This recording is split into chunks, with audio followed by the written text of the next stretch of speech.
just doing some admin tasks today. I've just come from a couple of months of doing a lot of work. I've had to do a lot of films, make a lot of films for the Fort William Mountain Festival. I've just finished them all and delivered them yesterday. So I'm just doing some other tasks, admin tasks. I'm signing some books today. I sign all the books I sell from my website, so this is kind of an ongoing task for me. And I'm just about to go out and do some training. I thought in this episode I'd talk about two aspects of training. One being how do I manage really busy periods of work and what I do and what I change in my training both before, during and after really busy periods.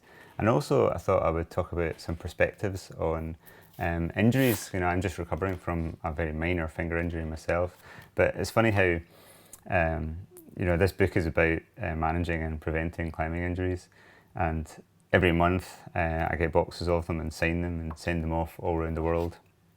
And always as I'm doing that and I'm looking through the book, it makes me revisit the ideas and think about all the injured or yet to be injured climbers who read it all over the world. And I also get many messages back from climbers, many thousands of messages actually, talking about people's own experiences and their challenges, but also how the book has helped them. So I thought I would share a few of those ideas with you. But before I get into that, I'll talk about my own training during really busy periods of work. Now, the first thing to say is there is nothing complicated about it. A lot of training, the theory is quite complex, the physiology is complex, but the practice is really pretty simple stuff. So one of the ways that I make a living is through making mountain films, and so that involves being out on the hill, doing a lot of shooting, and then coming back and spending a lot of time sat on your ass in front of a screen, which is an incredibly unhealthy thing to do, and definitely not good for your athletic performance. With the caveat to say that some people, sometimes like myself, who really love training and would just train and train and train. Sometimes a little bit of enforced screen time can actually be helpful in small doses, but editing film definitely doesn't come under that banner. There's far too much of it and it's very unhealthy. So the most fundamental way that I mitigate the effect of that is through having a climbing facility in my own house. I know I've said this before, but it bears repeating. The importance of having no barrier to getting some training done just cannot be underestimated. I just need to walk 3 meters that way and I walk in the door of my climbing wall and I've got some boulder problems to climb. But even if you don't have that, even if you only have a fingerboard or some rings or just a floor to do some basic bodyweight exercises, that is all you really need. The key thing is to make time for it, and that is very challenging. A lot of our modern Western culture rewards just working and working and working and not taking a break, which actually ends up being counterproductive a lot of the time. Another comment that I'd like to mention is that in years gone by, my circadian rhythm, what suited me to train, was quite different to how it is now. And there's maybe many inputs to that. I don't really know what they are, but I suspect that the most important thing is my daughter's school routine. So I used to favour getting up quite late, working till really quite late, maybe 11 p.m. And then I used to train from 11 p.m. until 1 a.m. I don't recommend doing that, but it was what felt natural to me, and I felt most awake and motivated and energized at that time in the very, very late evening. So that was fine, that worked for me for many years, but in more recent years that's really changed, and I've found that my best time during the day to train has moved earlier and earlier and earlier.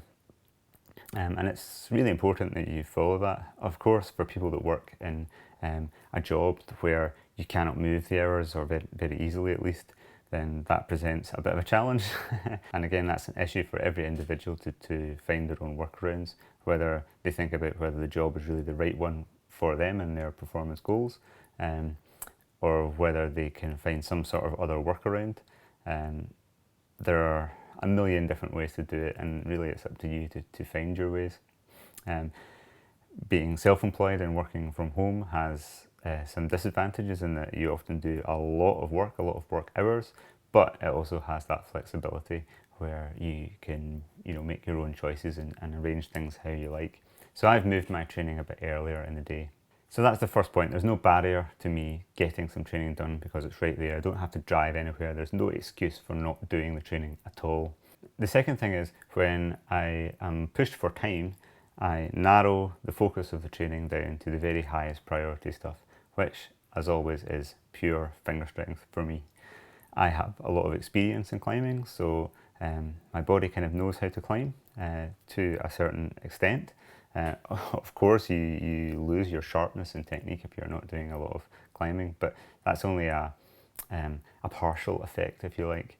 I can catch up with that relatively quickly once I have more time. But the one thing that takes a long time to develop is finger strength. So I arrange my training in workouts which are very, very simple but very effective. So that would be just the basic fingerboard session, campus board session, foot off bouldering. So I've been doing quite a lot of campusing on my 45 board because of late I've felt that my upper arm strength has been not as good as it should be or has been in the past. So campusing on 45 degrees or foot off bouldering is really good for developing that upper body power, that lock. And also actually dry tooling, because I do a little bit of dry tooling to prepare for the winter. That can be really good as well. As an absolute minimum, I would do just a few hangs on the fingerboard. In the very first episode of my vlog, I described a 10-minute workout. I have actually been using that in myself a handful of times. Usually I can make a bit more time than that. I can usually make time for at least an hour of exercise in a day, even on the very busiest days, even when I've been out shooting on the hill sometimes. But some of the days where I know I'm going to be home late, I've actually gone out to the board and just done 10 minutes of a few hangs before I actually go off up the hill to do some work. The other thing that's influenced my training of late is that I am still recovering from a very minor finger injury, a pulley injury. So I've been a little bit careful with the crimping I've been doing. So as a consequence, I've just been focused more on open hand on the fingerboard and the campus board.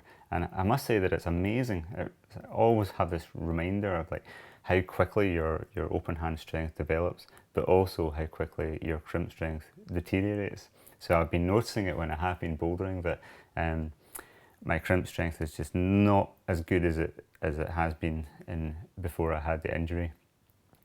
I actually believe, well, I can't be sure about this, but I believe that the strength is probably still there. It's just I'm actually being very cautious. I'm scared to really pull hard on crimps, especially very dynamically, and that's a good thing.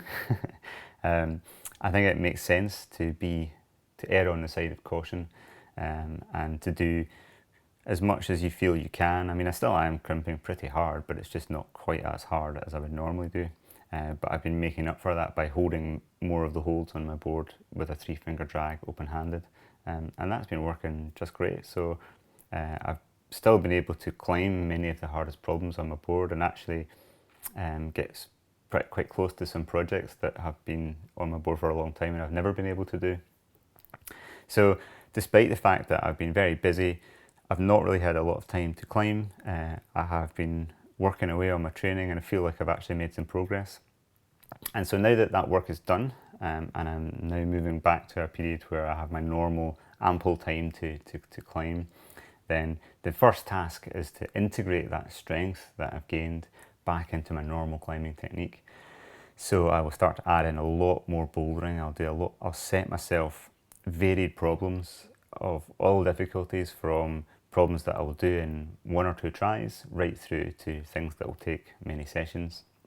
You know, in myself, I feel like I have a little bit more raw strength, like that raw basic power in my fingers, but I feel like I can't really use it properly. There's a bit of a barrier there. It's a very hard thing to describe. You know, you're describing the nuance of climbing technique here. But I know that as I spend days and weeks increasing the amount of varied bouldering I'm doing, both in my board and hopefully outside if the weather's good enough, then I will start to integrate that strength into my technique and really be able to use it. Strength only matters in climbing if you can really leverage it, so you can apply it through your technique to the rock and make the most of it.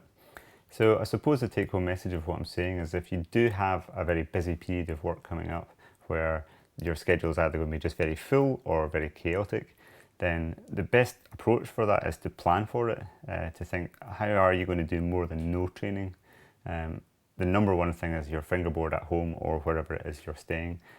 But now for me, the next few days, the weather forecast is quite poor, so I'm going to spend the next 5 or 6 days doing quite high volume, lots of bouldering, lots of varied terrain, setting new problems, and then the weather forecast looks much better next week, and I think the bouldering season will kick off then.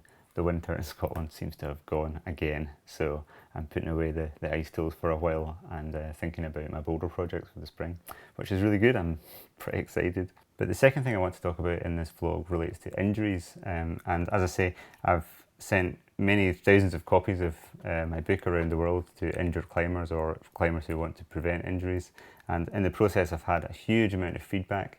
Now the vast majority of it is just climbers writing to me to tell me that the book helped them recover from chronic injuries, often shoulders and elbows, but sometimes fingers as well, that had plagued them for a long time. And that's brilliant. I'm so grateful that people write to me and tell me that. That's what motivated me to write it in the first place, was to try and pass on information that I had or had access to and help climbers. But when I get emails from climbers who tell me that they're still struggling, there's a common theme here, and through the process of writing this book and getting the feedback, I'm still learning myself about this and learning through the interaction with climbers around the world. And the common theme to me is stress of one sort or another. So usually when I have a back and forth conversation with climbers and they tell me what their injury was and the rehab that they've gone through with their physiotherapist or doctor or orthopedic surgeon or whatever, and it hasn't really worked very well, and you start to dig a little bit deeper and ask a bit more about the routine, and I usually say that there's usually something in the routine that's causing the problem. There's some stressor or something that would interfere with the quality of recovery or healing or response to training or whatever, something that's sabotaging it. I would say that the most common thing is problems with sleep, but it can be other things. It can be nutrition or things related to nutrition like alcohol intake and all sorts of things like that. But it's usually some sort of lifestyle aspect, and usually after a few back and forth messages, of digging, then there's something that comes out that says, aha, someone says, yes, I do shift work and so I never get good sleep. Or yes, I do drink alcohol in significant amounts. Or there's some other major stressor in their life. And that can be the source. And often they're coming to me to say, is there something else in the rehab program that I have organised that I can change to make this work? And I'll look at what they're doing and say, well, in my opinion, no. The rehab program is excellent, but the stress reduction program is the problem, and you can only work around that to a certain extent. At some point, you're going to have to actually address that head on, and that will make a difference. So that's quite a simple and basic point, but I just wanted to share that with everyone, because I feel that if more climbers were on top of this aspect, then climbers as a whole would be a lot healthier, would be injured less and recover from their existing injuries a lot faster. Okay, I'm going to finish sending these books and then get on the board and do some training.